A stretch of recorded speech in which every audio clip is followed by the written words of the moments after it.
Tivemos... Bom, amanhã tem eleição no Corinthians, a gente vai falar a respeito disso, falando em democracia.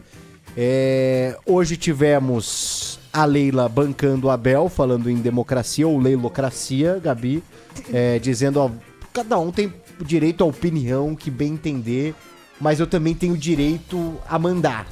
E aqui quem manda sou eu. Sabe aquele áudio do Senna? Essa aqui é a minha democracia, eu que mando. Sim. É uma coisa meio assim. E ela também deixou muito claro, né, quando ela diz que é inacreditável duvidar da competência do Abel Ferreira. Isso diz muito sobre o que aconteceu no jogo do final da semana, né, o jogo contra o Corinthians, porque aparentemente criou-se um clima dentro do Palmeiras também, né? Acho que ali tiveram cobranças em cima do trabalho dele, mais uma vez por conta do que a gente já falou aqui no Resenha. Os reforços do Palmeiras nessa temporada foram por conta do próprio Abel Ferreira, foram reforços que ele mesmo pediu. Então eu acho que cabe a cobrança, mas ao mesmo tempo eu entendo a Leila falar isso sobre o Abel, porque ele é um treinador que já se reinventou várias vezes dentro do Palmeiras, inclusive quando o elenco era mais curto. A grande questão agora esse Palmeiras vai conseguir dar uma resposta diante do Ceará, que está fragilizado, fez o jogo contra o Cruzeiro, venceu, estava ganhando do Corinthians, mas perdeu pro Corinthians, na verdade, foi 1-0 pro Ceará, mas estava fazendo frente contra o Internacional, teve a oportunidade de empatar o jogo, mas não conseguiu. O Palmeiras vai precisar dar uma cara nova, pelo menos nesse final de semana, já que vai jogar em casa.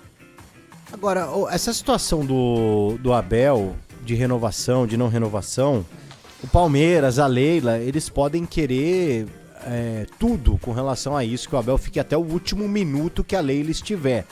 Mas, cara, a personalidade do Abel, que a gente conhece bem nesses 5 anos de futebol brasileiro, era uma personalidade que dificilmente o Abel vai aceitar tranquilamente o que aconteceu quarta-feira. Ficou claro, no né? Allianz Parque. E assim, até a informação do Paulo Massini hoje de que isso tem uma forte influência para que o Abel aponte para que acabou o contrato vigente, acabou, sabe, história linda, maravilhosa.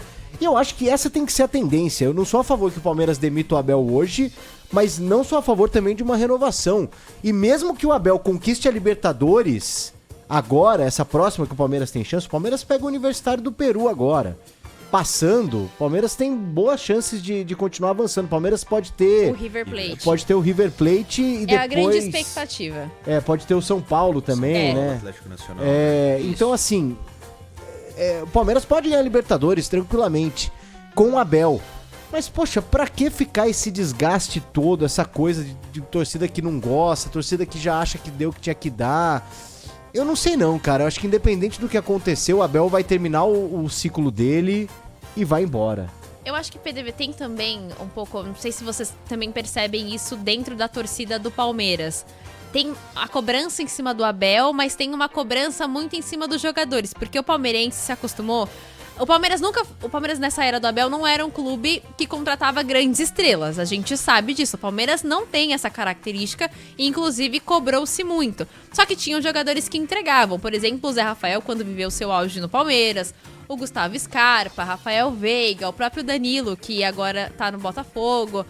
A gente via um Palmeiras diferente. Aí teve o Endrick, teve o Estevão, que davam esperança ali no ataque do Palmeiras, que por muito tempo se pedia um camisa 9, e esses dois jogadores, o Endrick e o Estevão, acabaram segurando muito a bronca pro Abel Ferreira. Então acho que tem uma cobrança também em cima dos jogadores, do tipo, esse elenco não presta. Tem muito desse discurso dentro da torcida do Palmeiras, que é uma torcida que a gente sabe que é chata. A torcida do Palmeiras é muito chata, é até por isso que muitas pessoas rotulam a torcida do Palmeiras como uma torcida ingrata, porque no primeiro ano ruim do Palmeiras, porque eu acho que esse de fato é um ano ruim. No ano passado o Palmeiras caiu pro Botafogo, mas um bom Botafogo na Libertadores, e perdeu para um bom Flamengo na Copa do Brasil. Inclusive os dois times que foram campeões nas respectivas competições. Acho que o torcedor tá irritado com o elenco também. Não é só com o Abel, mas com o que o elenco está entregando dentro de campo. Que é uma coisa que a gente também já falou muito aqui no Resenha, que é essa falta de intensidade, essa falta de vontade muitas das vezes também. Porque eu entendo quando o Abel entra com time reserva contra o Vitória, mas o Palmeiras sair perdendo por 2-0, errando coisas básicas, também é de se questionar. Hoje a Leila aparece para falar, PDV, como você citou, e minimiza o torcedor, né? Ela minimiza o peso que a torcida tem nas decisões do Palmeiras. Ela diz que vocês têm o direito de criticar e eu tenho o direito de decidir. E eu decido e minha decisão é pela permanência do Abel, só falta assinar a renovação. Isso que a Leila apareceu para dizer. O que, evidentemente, incomoda o torcedor, justamente por minimizar o protesto, o grito, mas eu tenho o sentimento, PDV, de que não vai passar muito disso, no sentido de que o recado já foi dado, o Abel ouviu e o Abel sabe que não vive o melhor momento. Talvez seja um momento de mais pressão na sua passagem, pelo menos externa. Evidentemente que interna nunca houve, né? Cada vez menos pressionado internamente porque tem muito respaldo.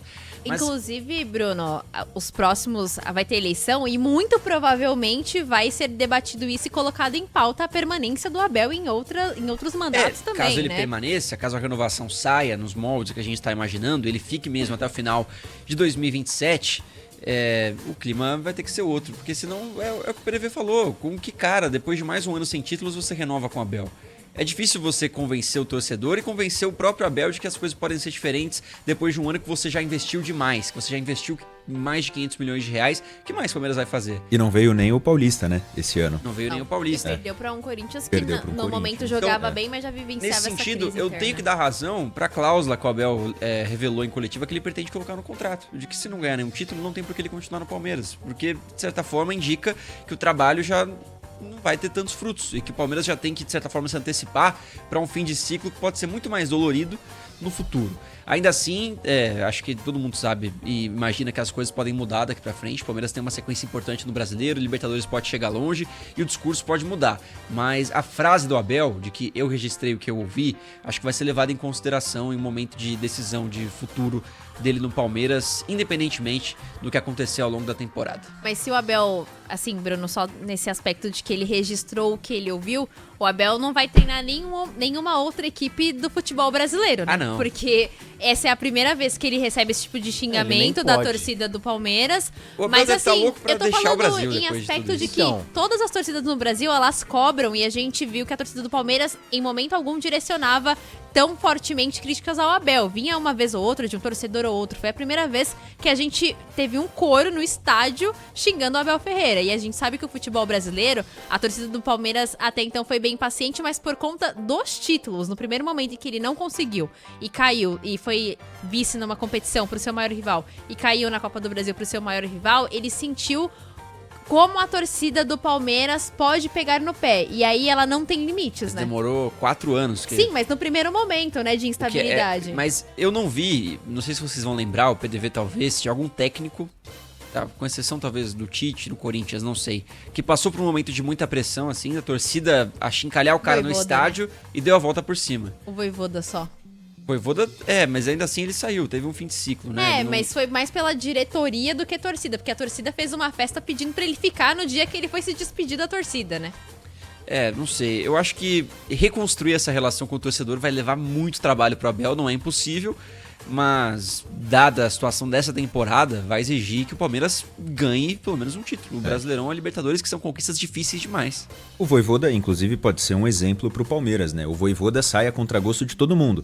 A torcida ainda adora ele, a diretoria ainda adora ele e ele ainda adora o Fortaleza, mas os três entenderam que tava num momento de final de ciclo, né? E foi também um caso no Fortaleza que a comparação é ruim, porque em proporções muito menores, né? De pressão, claro. atmosfera. Sim. O Palmeiras envolve muito mais coisa, o torcedor sabe disso.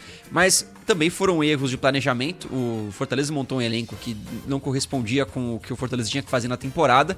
E acho que o Palmeiras é por aí também. Montou um elenco que até aqui não corresponde com as ambições da temporada. Contratou jogadores que não têm perfil para decidir grandes jogos e ganhar títulos. Pelo menos é a crítica do torcedor em relação ao elenco que foi montado. Então, o Palmeiras ainda vai ter contratações. O Barros falou sobre isso, vai ter novos jogadores chegando. A ideia é trazer pelo menos um meio-campista para ocupar quem ainda deixa muita falta e muita saudade, que é o Richard Rios, né? A vaga dele no time fez muita falta e vai ter mais alguma mudança nesse sentido. Talvez um lateral esquerdo para ocupar a saída do Vanderlan, para não deixar tudo ali nas costas do Piquerez. Acho que são alguns nomes que podem chegar, mas não vai mudar muito a cara desse time. Por isso que é difícil de acreditar, pelo que a gente tá vendo, em jogos decisivos. O Palmeiras não fez um grande jogo contra adversário esse ano, contra grandes adversários esse ano. Então, num jogo mata-mata, não foi bem. Não foi bem também nos jogos decisivos do Brasileirão. pede pro Flamengo, pede pro Cruzeiro e não consegue pegar os principais candidatos. Então esse elenco vai ter que dar uma prova na Libertadores, construindo essa casca aos poucos e nos jogos importantes que vai ter daqui pra frente no Brasileirão também. Essa resposta vai ter que vir semana que vem já, né, Bruno? Porque vai ser o primeiro jogo da Libertadores. Fora de casa. Fora de casa, contra um adversário tecnicamente pior do que o Palmeiras. E o Palmeiras vai precisar vencer, só que eu acho que além do precisar vencer, vai precisar convencer o torcedor. Porque a gente sabe que nesses jogos fora de casa, e principalmente Libertadores, e eu não tô falando só do Palmeiras, tô falando de vários clubes, a grande maioria dos torcedores que vão são os torcedores organizados. E a gente viu que no protesto do domingo, da quarta-feira, desculpa, do jogo da Copa do Brasil, quem puxou o coro pro Abel Ferreira foi o setor destinado às torcidas organizadas. Então é esse público que vai estar lá e provavelmente se o Palmeiras não desempenhar bem ou o Palmeiras perder o jogo, acho que até um empate vai irritar o torcedor, a gente pode, quem sabe, ouvir mais xingamentos direcionados ao Abel Ferreira.